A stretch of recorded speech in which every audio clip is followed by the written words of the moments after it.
The further in life we go, the farther we climb the ladder in our professional career, with our families, the more critical the decisions that we make. Think about it. When we're young, irresponsible, or only responsible for ourselves, we can do a lot of things and make up for it, right? The critical moves, decisions that we're making at a young age when we're still in school, perhaps maybe even in high school or college, yes, we'll make some dumb mistakes, but usually there's not a lot on the line. Hopefully, right? We learn from those small things. We learn about life and about social constructs and communication and friendships and all kinds of things as we're maturing. As we go into life and career, perhaps acquire a business, a professional practice, the stakes become greater. We have family that we're responsible for. We have staff we're responsible for. The level of risk liability increases as we take more of that on with skill sets and, again, more maturity. We get into an arena where we're thinking more about how do we also invest our capital outside of our primary business. That's also important. It's called traditionally retirement planning. I don't like that kind of a word phrase for it because retirement planning, I think, is too much abdicated to outside agency. Sure, we all need advisors. We need people to gain insight information, people that have more skill sets and knowledge than we do in every area of life, except the one that we're focused on. That's a key. Too much information out there, we can't know it all. But what I see the problem is too many hardworking, very competent, and high income professionals don't put any effort in on their investing. In fact, it's more of a, hey, I'll just follow what everybody else is doing type pathway. Or when there's fads or trends in place, when the market's going up, when tech is bubbling at all-time highs, when crypto is running hot, whatever it might be, there's a tendency for, again, hardworking professionals to just follow the crowd, jump on what somebody else is doing and thinking, well, that's going to be it, or as long as I'm doing what everybody else is doing, I should be safe. I think that's a critical decision or a non-decision that's being made that, again, at a point in life when very few can afford to make a bad move. I've always been an advocate for my own financial future. I personally have never used a financial advisor. No, I have attorneys, I have CPAs, I'm a part of mastermind groups, I have an informal board of advisors. I hang with a lot of people that have a lot of entrepreneurial experience, but aren't necessarily always technical advisors in that capacity. Because what I find is that technical advisors, highly specialized in their field of expertise, their licensure in certain areas, that's important to have, but they're usually not the people that understand the investment world.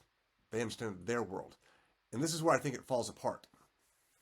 I also run into and have the privilege of speaking to professionals on a regular basis, daily, weekly, who have climbed the mountain fairly high. They have a net worth, have assets, are thinking about a practice sale and then harvesting that equity and putting that together to say, what do I got? How much do I have? And what do I need to replace as far as active income? That's when the rubber meets the road. That's when it's like, okay, my high income that I've been producing by my labor, my hard work over these years has certainly produced well for me, but I'm a little bit tired of doing that, and I'd like to see if I could cut back and actually live some life. That's a good thing to do. But now it's like, well, what do I have in terms of assets? If I'm no longer pushing the buttons, pulling the levers, making things happen, then what do I have that's producing? And what they find is they don't know. The financial advisor doesn't know. Oh, yes, you have a certain net worth number. You can add up all your equity on your balance sheet. But what is that equity actually producing, and how certain are you that it can produce? And how certain are you it's going to last you if you're using a depletion model in an era of high inflation that's devaluing the dollar virtually every day? See, these are different times right now. Far different than what we knew 5, 10, 15, 20, 30, 40 years ago. The model has changed. And this is why I'm such a huge advocate for professionals who believe that they can't become competent financially outside of their practice model, outside of knowing what their numbers are in their practice. They don't think they can do it. Or they take high flyers with other people and thinking, well, that'll do it for me. And it doesn't. These are crux moves that you cannot afford to make a mistake. Networking with other people who don't have an agenda on you, who aren't licensed, paying them by the hour to give you some advice or fees based on assets under management. I don't think that's the way to go today. I never used it myself, and I'm a product of the product. I am free. I've been free for over 20 years as a relatively young practitioner, and I've helped hundreds of other doctors and their spouses achieve the same thing through our Freedom Blueprint model.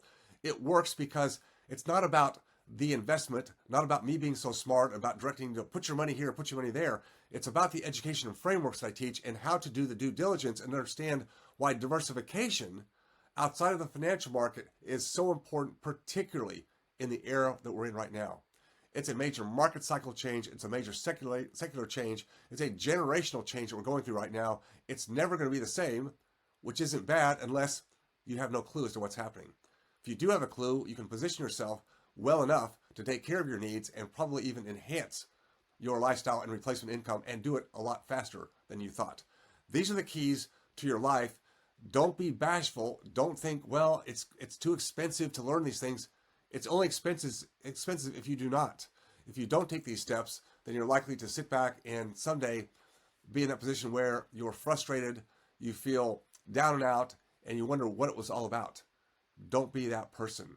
Step up, take a chance, put something on the table that you haven't done before, because without risking something, you can potentially risk everything.